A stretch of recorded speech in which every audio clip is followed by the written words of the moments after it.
Today's video is on replacing the starter on a 1971 MG Midget.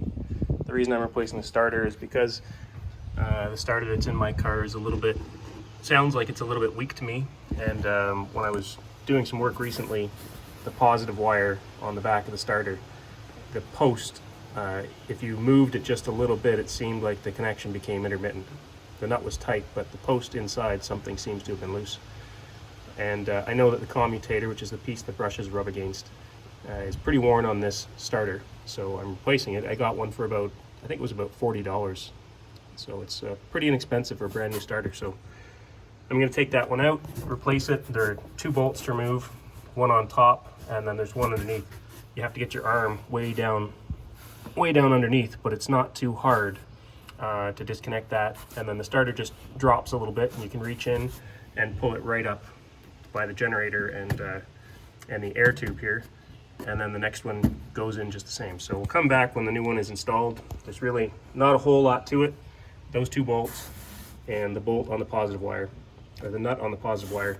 Remove the old one, pop the new one in, put those bolts and nuts back in the same spots, and start it up. For anybody who hasn't seen the inside of a starter before, I'll just open up.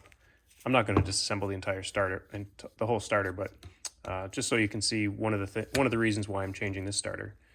If you take off this cover, then you can see the condition of the commutator, and you can also see the condition of the brushes. So loosen off that screw, and then this piece will just slide right off.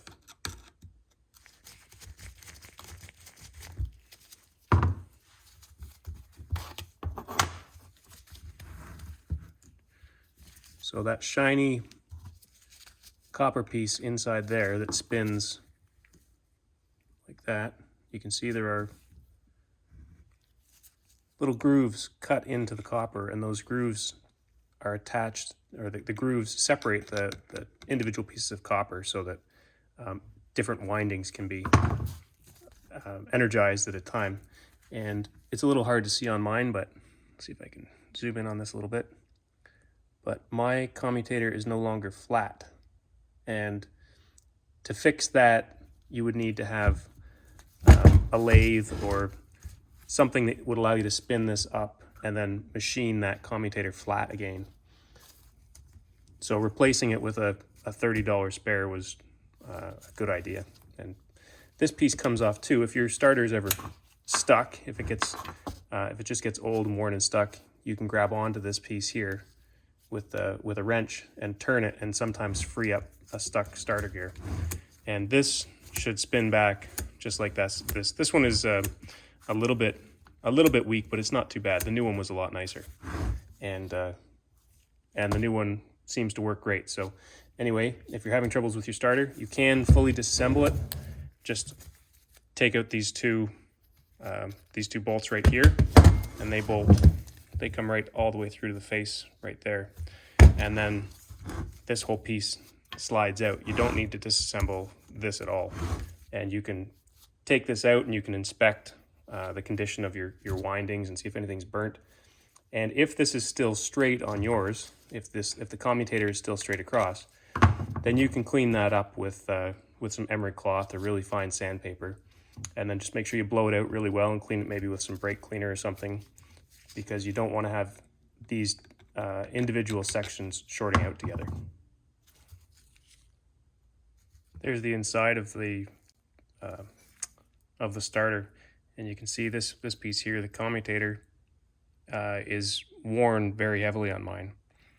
And like I say, if yours still looks straight across and doesn't have these large ridges, you could probably just clean that up and make sure that those grooves are cleaned out, so that there's no metal in between them, and then reassemble your starter, making sure you put all your shims and everything back in that were in there in the first place. And as long as the bearing right here is still tight, meaning there's not a lot of play. There's a bit of play in this one, but it's not too bad.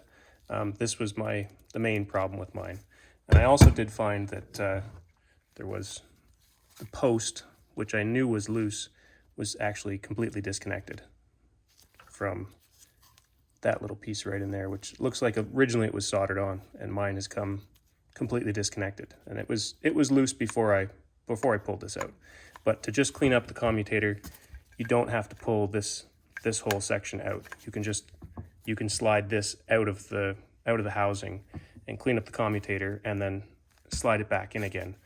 And just be careful that that the brushes, which these guys right here, they'll have springs still attached. I popped mine off just so I could have a look. But you may have to just lift those springs one at a time with a little pick, a little dental pick or something, so that you can slide your starter motor back inside. There are the two starters side by side.